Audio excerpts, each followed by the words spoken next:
चाळीसगावचा जागतिक डंका. दावोसमध्ये 15,000 कोटींच्या सेफ महाप्रकल्पाचा करार. 3,000 तरुणांना मिळणार थेट रोजगार.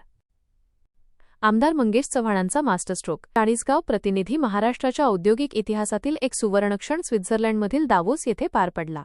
मुख्यमंत्री देवेंद्र फडणवीस यांच्या नेतृत्वाखाली आणि चाळीसगावचे आमदार मंगेश चव्हाण यांच्या सातत्यपूर्ण पाठपुराव्यामुळे चाळीसगाव तालुक्यात तब्बल 15,000 कोटी रुपयांच्या सस्टेनेबल एव्हिएशन फ्युएल SF प्रकल्पासाठी सामंजस्य करार MOU करण्यात आला आहे. जागतिक आर्थिक परिषदेत WEF 2026 अमेरिकास्थित ॲक्च्युअल HQ या नामांकित कंपनीसोबत हा करार झाला असून यामुळे चाळीसगावचे नाव आता जागतिक उद्योग नकाशावर कोरले गेले आहे. प्रकल्पाची वैशिष्ट्ये आणि फायदे. शेतकऱ्यांचे उत्पन्न दुप्पट होणार.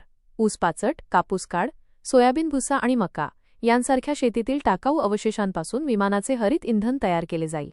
यामुळे शेतकऱ्यांच्या कचऱ्यालाही सोन्याचा भाव मिळणार आहे. रोजगार निर्मिती. या प्रकल्पाद्वारे 3,000हून अधिक थेट रोजगार आणि हजारो अप्रत्यक्ष रोजगाराच्या संधी स्थानिक तरुणांना उपलब्ध होतील. पर्यावरणपूरक तंत्रज्ञान. पारंपरिक इंधनाच्या तुलनेत 80% कमी कार्बन उत्सर्जन करणारा हा प्रकल्प 100% नवीकरणीय ऊर्जेवर चालेल.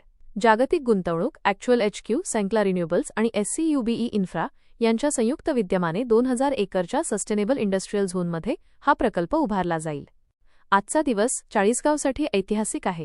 केवळ रस्ते आणि सिंचनच नव्हे, तर उद्योगांच्या माध्यमातून तरुणांच्या हाताला काम आणि शेतकऱ्यांच्या मालाला भाव मिळवून देण्याचा शब्द मी दिला होता, तो आज पूर्ण केला. ही तर फक्त सुरुवात आहे. मंगेश चव्हाण, आमदार, चाळीसगाव. चाळीसगावचीच निवड का? मुंबई-आग्रा महामार्ग, समृद्धी महामार्गाशी जवळीक आणि उत्तम रेल्वे कनेक्टिव्हिटी यामुळे चाळीसगावची लॉजिस्टिक क्षमता या प्रकल्पासाठी अत्यंत पोषक ठरली आहे. हा प्रकल्प 2029 पर्यंत टप्प्याटप्प्याने पूर्ण कार्यान्वित होण्याचे उद्दिष्ट आहे. या ऐतिहासिक क्षणी उद्योगमंत्री उदय सामंत, ॲक्च्युअल HQचे डॉक्टर कार्तिक बालकृष्णन, ऑरोरा चिस्टे आणि इतर मान्यवर उपस्थित होते. मुख्यमंत्री देवेंद्र फडणवीस यांच्या दूरदृष्टीमुळे उत्तर महाराष्ट्राच्या विकासाला आता नवी गती मिळणार आहे. मी आपल्यासाठी